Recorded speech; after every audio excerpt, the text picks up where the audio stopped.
Welcome to the Private Lenders Podcast with your hosts from Hard Money Bankers, Jason Balin and Chris Haddon. This podcast is sponsored by hardmoneymastermind.com. Hey everyone, Chris and Jason here. Thank you for checking out the Private Lenders Podcast. If you haven't done so already, go take a look at the new and improved hardmoneymastermind.com. Click on consulting. We're having a 2-day intensive training, 2 full days followed by 12 months of follow-up and implementation on the 23rd and 24th of April. Just go to hardmoneymastermind.com, click on consulting to apply. All right, today we're talking construction lending. It's an important part of our business. A lot of people who get into this game know that they're going to be involved in construction lending most likely. It's very common in this niche, but it brings risk with it, right? When we're talking about using the future value of properties or ARV, basing loans on that, and still being careful with our collateral to make sure that nobody's losing any money. There's a number of tips that we are going to dive into today related to construction lending.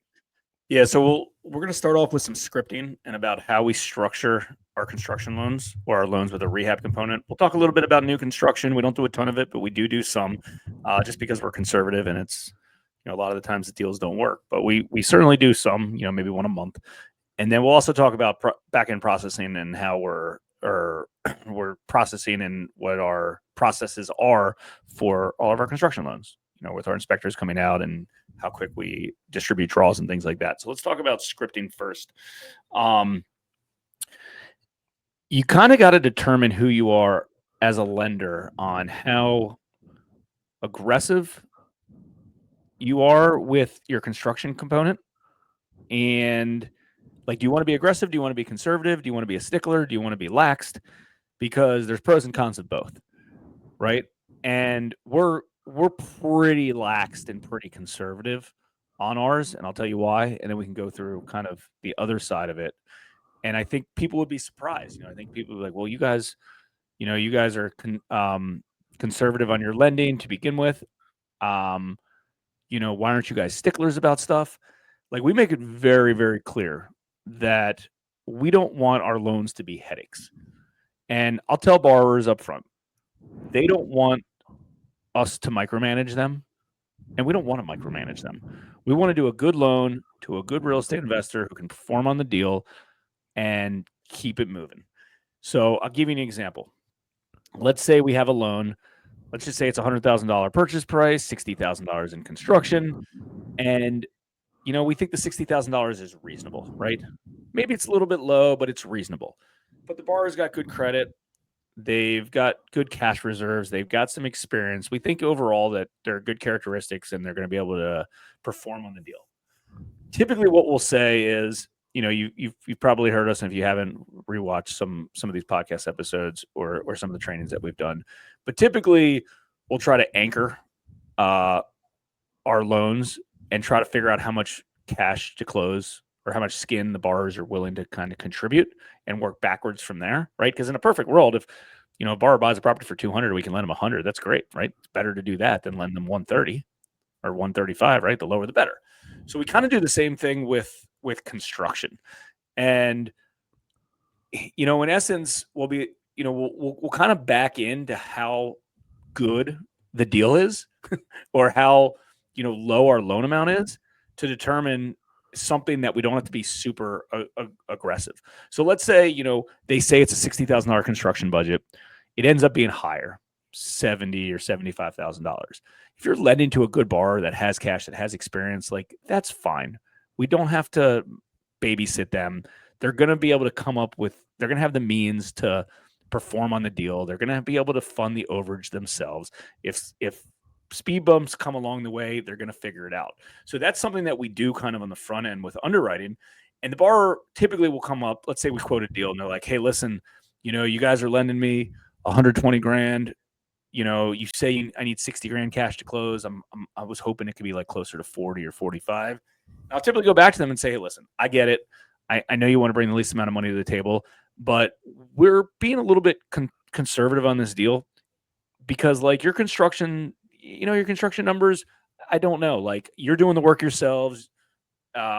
Your numbers are cheaper than we can probably do the work for. And I know you're going to perform. I know you're going to get it good, but like, we don't want to babysit.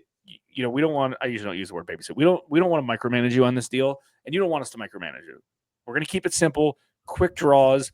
I'm not going to nickel dime you over $1,000, right? If you come back and say, hey, I did the roof, I did some demo, and I started some rough ends, can you give me 10 grand? I'm not going to nickel and dime you and say, well, it was actually only 9,000 and I'm going to withhold that extra 1,000. I'm not going to do that. We want to keep it simple. As long as the borrower, we believe, can perform, and as long as the construction budget is realistic, we keep it moving and it's fine. Now, if they say that the project needs $25,000 and we go in there and it's a complete, shell and it needs 100 grand, loan will get restructured. But and don't get me wrong, there are some borrowers that we do have to micromanage a little bit, but we try not to get into situations like that. And because we're trying to lend to borrowers, it's not just that they know what they're doing, it's also that they have a lot of skin in the deal.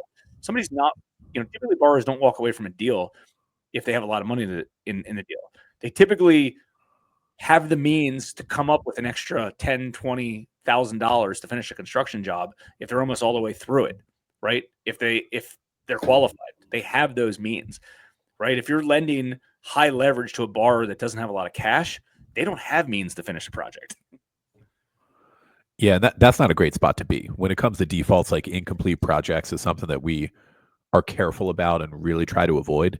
So a couple things I was thinking about while you were talking, Jay, that I think would make for good tips for anybody listening now, if they're a new or experienced lender. It's a good idea to have the borrower's scope of work sent over to your inspector when they go do their initial thing. Now, if you're early on, you should probably be doing these inspections yourselves. We did, and we got comfortable with, all right, they're putting X amount, they're putting 80 grand into this house. What is that going to look like? Is that going to match up to what we see when we walk in there, right? Because there's, if you're doing a gut renovation job versus lipstick on a pig, this is something you're going to want to get a hold of right away. And then as time goes on, that eases up a little bit, especially when you lend to the same people. You know how they operate. You know what this finished product is going to look like. That can ease up a little bit. But I think that's a smart thing to do up front. Yeah, that's interesting what you're saying about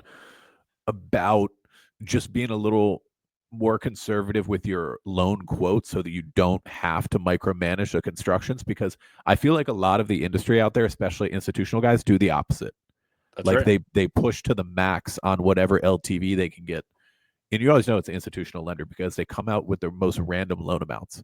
It's like $201,750. It's like, what? Any normal person would just make that a 200K loan amount, right? But they're like, no, we have to do exactly this percentage of the appraisal, and so it comes out to a 700. Anyway, Right. that aside, round down. Round down. Be rounding up. Nice round number like 200K. What is this 201,750 BS? Anyway, but point being, they push the max with their loan to value. The highest loan amount they can do is what they're trained to do, basically by their company. And then the draw process is known for being very tedious. They are beating them up over, $500 and $1,000 line item stuff. And I don't know how quick they are either. I know that, we try to get inspections and draws out within 1 or 2, maybe 3 business days at the max. And we have good people on our team to run out, make it all quick. Our back office is quick at processing that, and borrowers really appreciate that. We don't beat them up too much on the what's being drawn at. Sometimes things get knocked down. Like, don't get me wrong. Like, a lot of borrowers, they'll be like, oh yeah, no, I just did demo, give me 30 grand. It's like, all right, no, it's not going to work exactly like that. A few things that occurred to me while you were going through that. We'll go through that process here in a second. One other thing before we move on to new construction is, like Chris was saying, you either can be laxed on it and know that you wrote a good loan to a good borrower with a big down payment with a lot of cash that's going to make it work, or you can be a stickler. And I know lots of lenders, not just institutional lenders, but local private lenders, that they'll lend too high to begin with to try to get the deal, right? And there's no wiggle room, right? Like, if that deal starts going sideways, they're screwed, and they know that. So, someone comes in and there's like, okay, let me analyze all these line items and do this and do that. And it's like, well, you want 15 grand, I can give you 14 grand. It's like, that's going to piss off a borrower. And that's annoying that you're spending so much extra time going through all that with a fine tooth comb.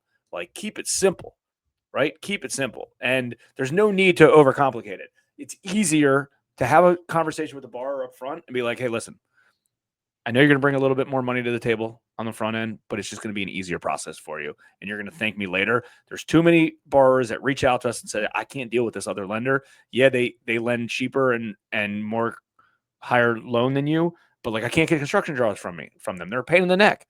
So don't fall into that trap. It's an easy one to avoid.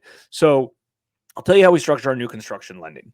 And it's a very unique way. And again, this isn't to be able to do tons and tons of new construction deals. This is just what we're comfortable with to be safe. And typically what we'll do is we'll take very little land value into consideration unless the land is an infill lot and ready to build and they're buying it for like over 200 grand or call it, right? Like, the biggest risk loan you can do is somebody buys a piece of land for $20,000 and they're building a $300,000 house on it. Like, there's a lot of risk on a deal like that, right? Because there's no value to that land at the beginning. So let's go through a real life deal that I term sheeted Friday that I'm really trying to lock down. It's a borrower that bought the property at an auction sale for like 130 grand. Maybe it was 150 grand. It was 130, 140, 150 grand, something like that. He knows what he's doing. He's built before, and his cost to build is about 400, I think, give or take. I think it's about 400,000 is his cost to build. It's a nice big property that he's going to build. And I was like, listen, the way that we can structure this loan is I can't give you any money up front towards the land, but as soon as you get the property framed and under roof, we can come in and finance the difference and do the rest. So like, what's going to end up happening is we structure the loan at $250,000. In essence, if it was a purchase, I would have done $250 with a $250,000 renovation holdback. But because we're rolling in our costs, we did $250 with a $230 holdback. So our exposure is like day one is zero at day one for the most part, right? Like, we have like, there's closing costs and our fees and stuff, but like, a lot of the time we want our exposure to be day one.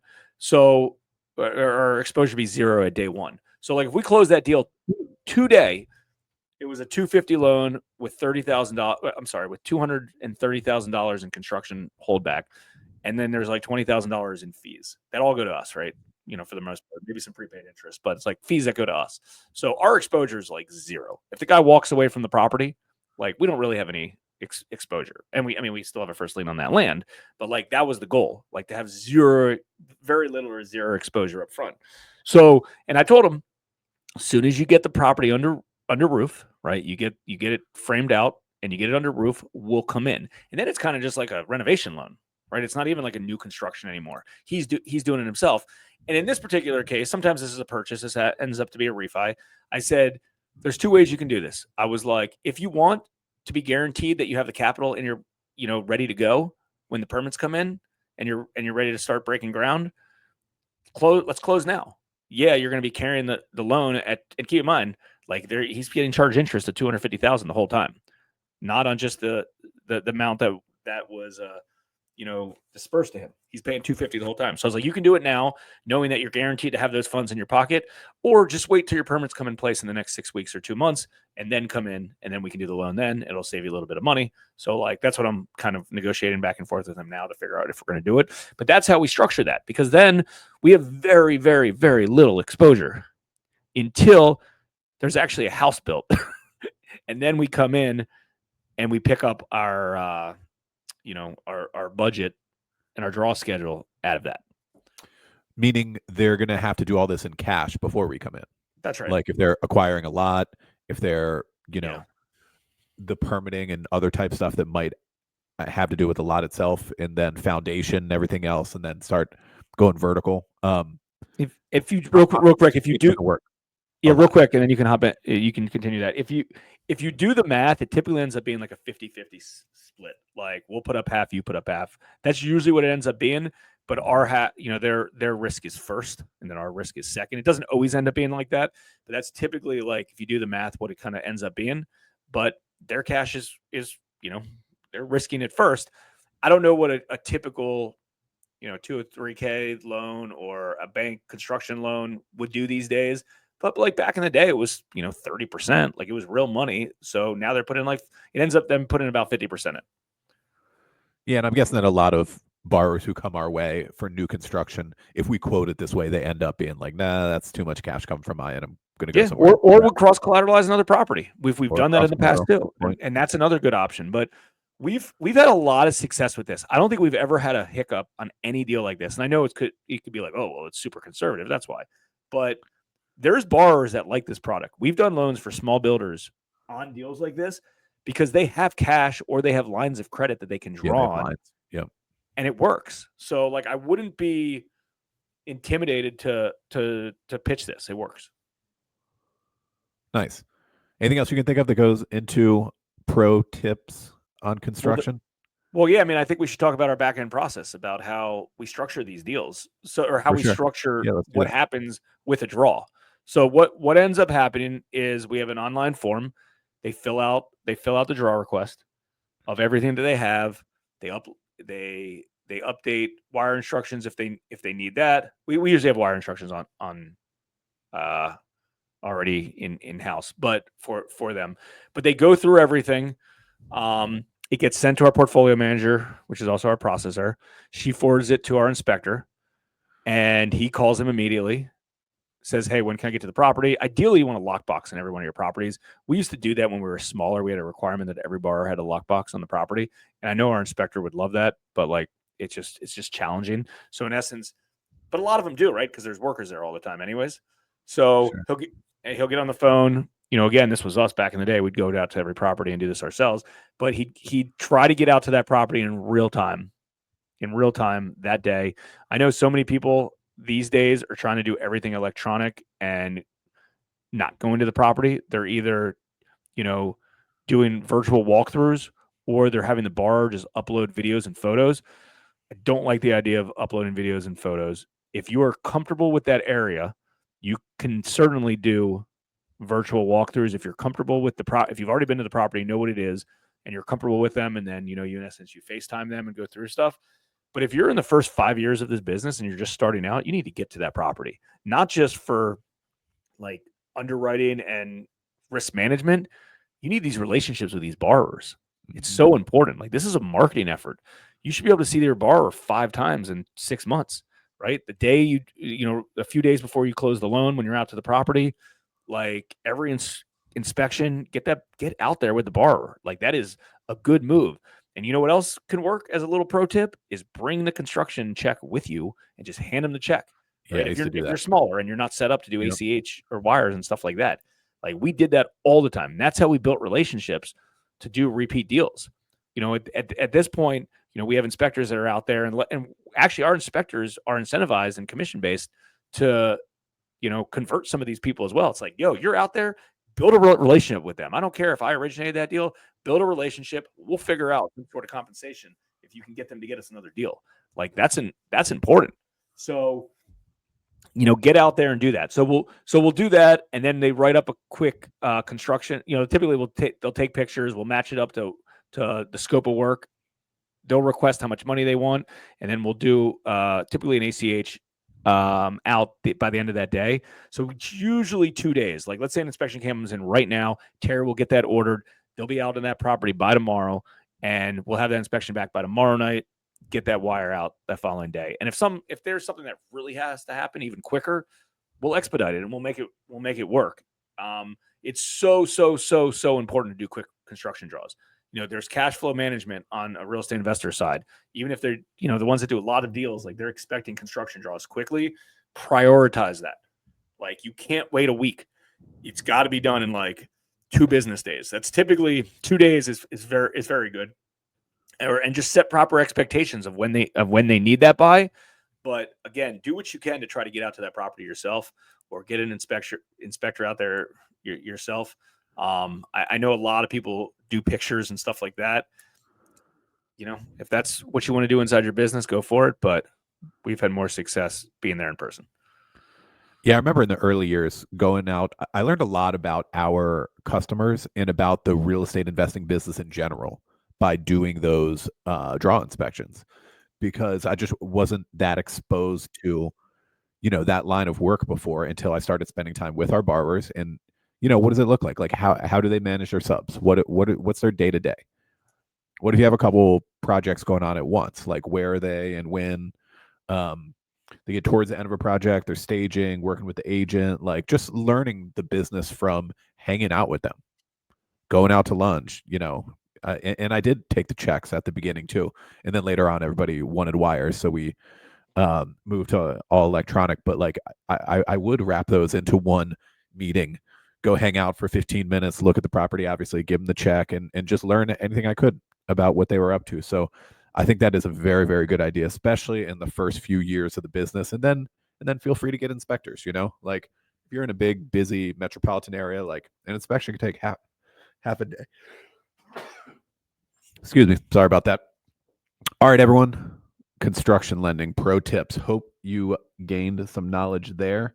Like I said at the beginning, if you're interested in doing the full 2-day boot camp with us, go check out hardmoneymastermind.com.